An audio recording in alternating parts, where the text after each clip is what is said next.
Hello everyone, welcome to my YouTube channel Shilpa Data Insights. In this video, we are going to see what is a data frame. In the last video, we have seen what is an RDD and how exactly to create RDD. So let's focus on what is a data frame. Data frame is organized into named columns and it contains rows with schema. It is actually similar to tables in a relational database. So you can think of a data frame like a table which has rows and columns and a structured schema, which is similar to a relational database. And data frame appeared in Spark release 1.3.0. It can allow you process a large amount of structured data and unstructured data. And data frame is a high-level abstraction over RDD.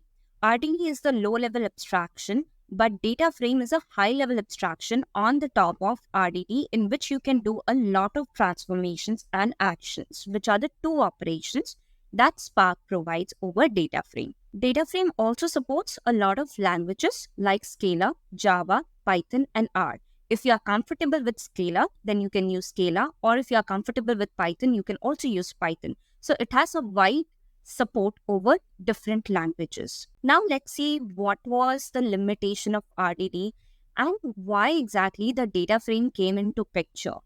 So limitation of RDD does not have any inbuilt optimization.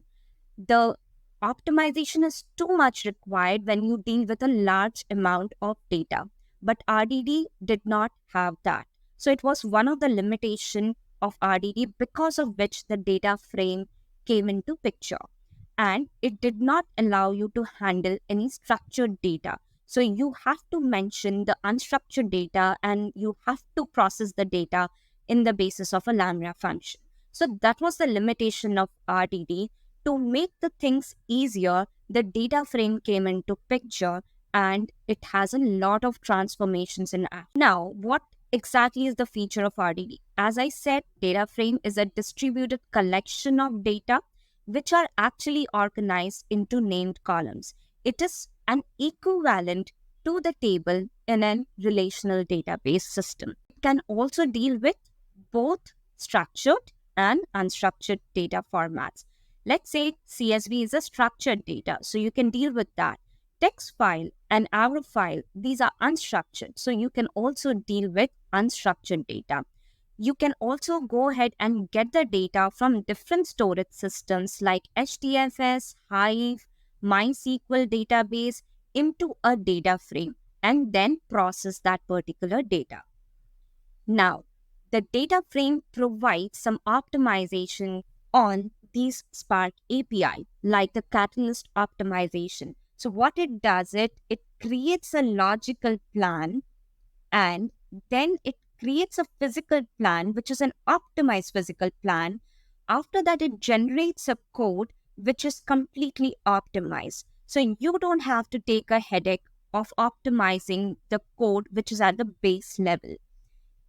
After the optimization, again, the programming language, if a developer is comfortable in Java, they can use Java in order to create the data frame. If you are comfortable with Scala or Python or R, you can use any of these to create your own data frame. Now, if you come about the features of data frame, lazy evaluation means when we call a transformation on an RDD or a data frame, operation is not immediately performed.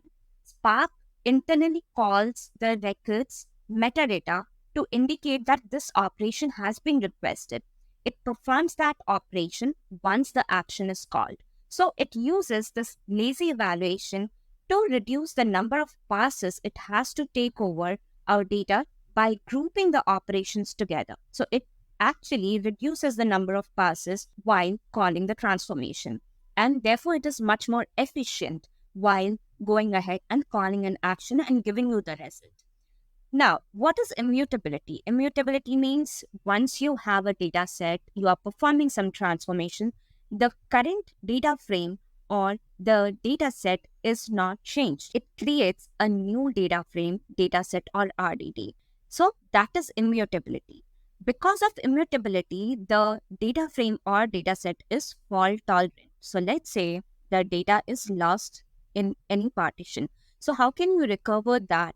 you can recover it because of the feature of immutability and lazy evaluation. So you go ahead and you have your DAG, you execute the complete DAG, and as the parent data frame or data set is not changed, you can get your data back and you can do all the transformations and action and get your results as well. Now, the data frames, RDDs, data set all are in memory computation. It does not go ahead and read the data from the disk or write the data back to disk. It does everything in memory computation. And because of that, it is 10x faster than any other API.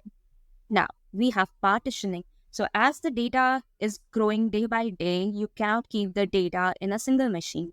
So you have to distribute the data across different nodes of a cluster as a logical partition. Now, you have the data, so the processing of the data happens in different partitions of a different nodes of a cluster. In this video, we have seen what is a data frame, what are the features of data frame. If you have learned something new, then hit the like button, share it with your friends, and subscribe to my channel. And I have created a video in which you will learn how to read the data into a data frame. And watch out for the next video as well. What is the difference between an RDE, data frame, and a data set? I have pinned the link in the I button, so stay tuned for it. Thank you so much for watching, and I wish you have a good day.